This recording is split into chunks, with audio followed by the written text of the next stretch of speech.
Rainworld is notorious for its unique creature designs and concepts, existing in their own little segmented ecosystem. That's always been my favorite part of the game, whether it be organic or synthetic. Even in the wildlife, we see different versions of slugcats, lizards, and even scavengers. But you know what I don't see enough of? The fourth wheel of the meat-filled wagon known as Rainworld. The Vulture. We don't see much dimorphism of the Vulture. Sure, we have the King Vulture, the Mayor's Vulture, but they're not really variants of a regular vulture. They're either a scissor bird with wings, or the same vulture but it has a gun now. So to celebrate the new Watcher update that's coming out in a week and a half from now, I decided to do a fun little experiment. I have chosen 9 different regions to create vulture subspecies with, and would base their designs off of real-life birds. I would mod these in myself, but let's be honest, I'm the last person you want modding anything. Anyway, let's go bird watching.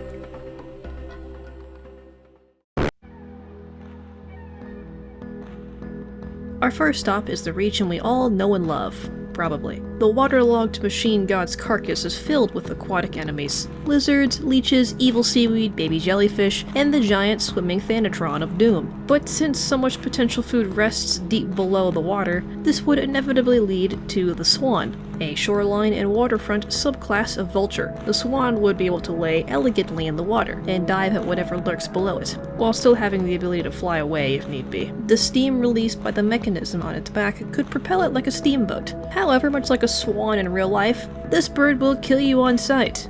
For no reason. Even if it wasn't hungry, it's just a dickhead that hates you. Similar to the aggression we see in typical vultures when they're demasked. We would have had this thing moved to garbage waste, but it came back here, so stick to the pipes, or the tubes, or kill this damn thing, I don't care.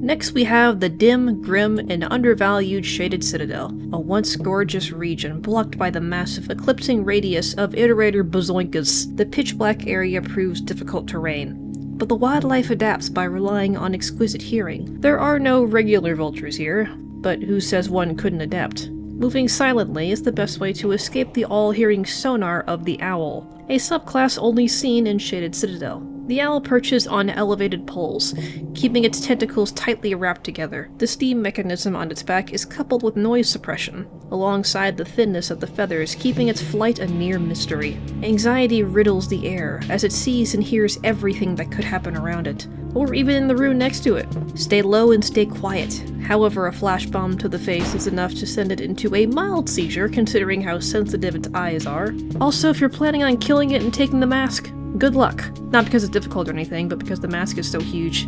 So you're gonna need 2 hands to carry that thing. Not impossible, though.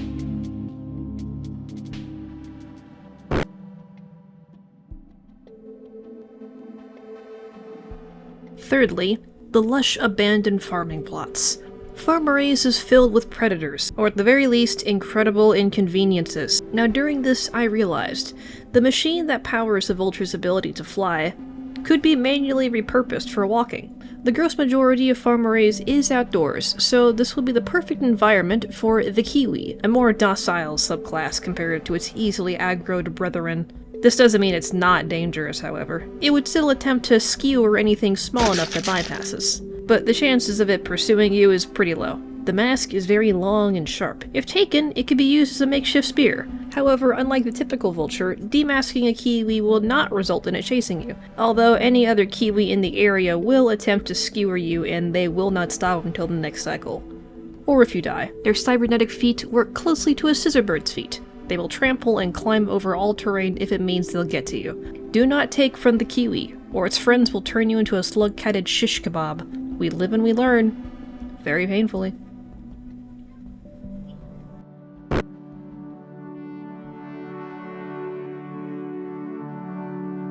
Now moving on to the Downpour exclusive regions. The beautiful industrial cityscape of Metropolis is vast and enormous. Its residents are active and mobile. Vultures and scissorbirds both claim the area. However, I believe it's not unlikely to imagine a previous resident still living amongst the rust and decay. A Metropolis exclusive subspecies, the pigeon. Before the collapse of the Ancients, these fat and stubby little smartasses would assist in carrying messages for both Iterator and Ancient propaganda. Of course, despite their strange intellect, they still haven't gotten the memo that nobody really needs them anymore, so they still stick around the Metropolis areas despite being pretty useless. Unlike their relatives, they are in fact not hostile, however equally, or if not more, annoying. They will steal items off your person or even off scavengers, never to be seen again. Stuff like spears, rocks, pearls, and especially food. Additionally, considering their small and stubby body, they're the only vultures in this list that are small enough to enter pipes without needing to be dragged in, meaning that they could just keep following you. Chunky little bastards.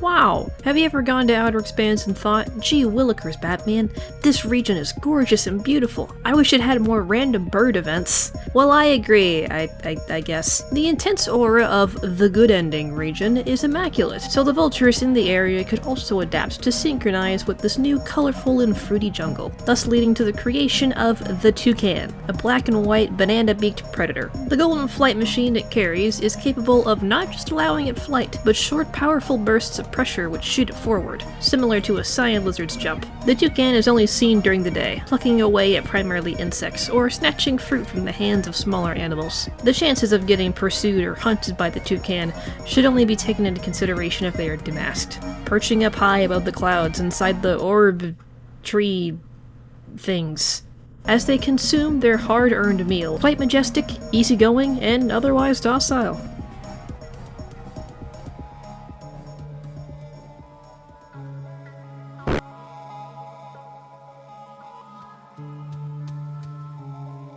The last visit in our Downpour exclusivities is the memorial site of a once great gamer. The snowy cemetery is hostile, but at the same time so very, very calm. This visit to a chasm that weeps for death is home to an avian that brings ill omen, the subclass known as the Raven, only found in Silent Construct, are scheming, mysterious social creatures. Relative to the vulture, but with the intelligence of a scavenger, these large, ominous birds are advanced enough to hold their own reputation system. Giving them shiny gifts or food will result in them simply leaving you alone, helping you in danger, or even bringing you gifts in return.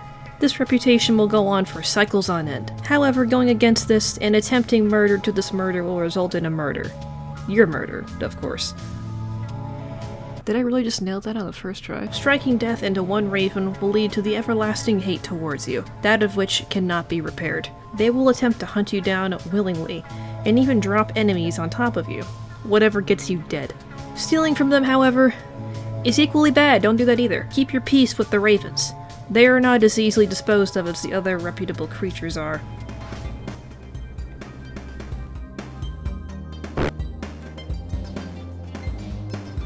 Reaching on to the world that lies ahead of us, the Vulture regions. First we have a fan favorite. The gaseous pink clouds of signal spires are gorgeous, no doubt.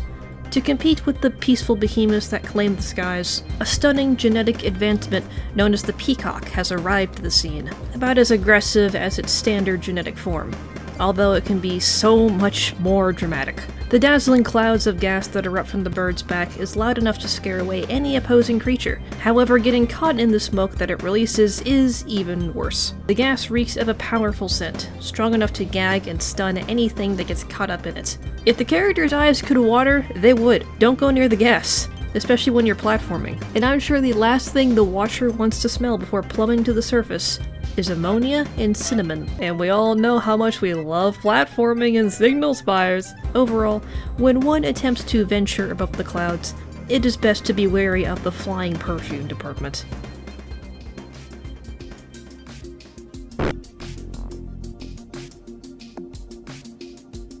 This is personally my favorite region in the DLC. The psychedelic color palette, the oozy gloom that eats at the air, the aura of something being reborn, something incomplete but growing. However, while you traverse the mushrooms of this icky wasteland, something else is marching through its territory. You cannot be seen here. The Fetid Glen regional vulture known as the cassowary is the most dangerous and vicious bird on this list so far. Unlike other creatures, the cassowary will still go out of its way to harm you, even if it already has food. With the swiftness of a red lizard, it'll trample over anything it finds, which is instantly lacerated by its talons. The cassowary, thankfully, cannot travel through pipes. However, if you manage to escape through one, it will not leave the other side. It will wait for you. These things can be found both outside near the mushrooms or inside facility rooms. There is no creature, dead or alive, that the cassowary will refuse to eat. Stay inside the tubes. Staying up high only works sometimes, because if you are in close enough range, it could still jump up and grab you. These things are fast, aggressive, and hungry. However, I still like Fetid Glen.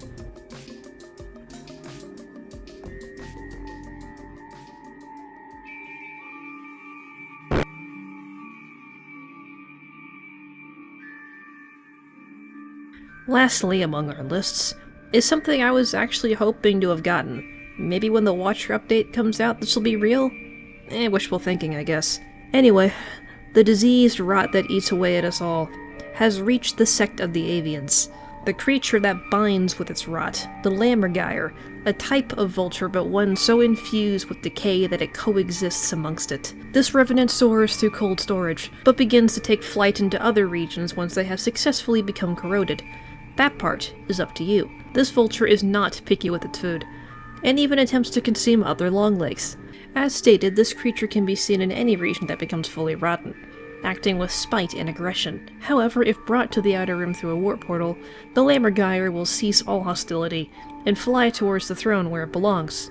Attempting to wear the mask of the vulture is ill-advised. You will simply hear the sound of moist, rotten consumption, and then death. The mask belongs to the lammergeier, and nothing else. Not even scavs.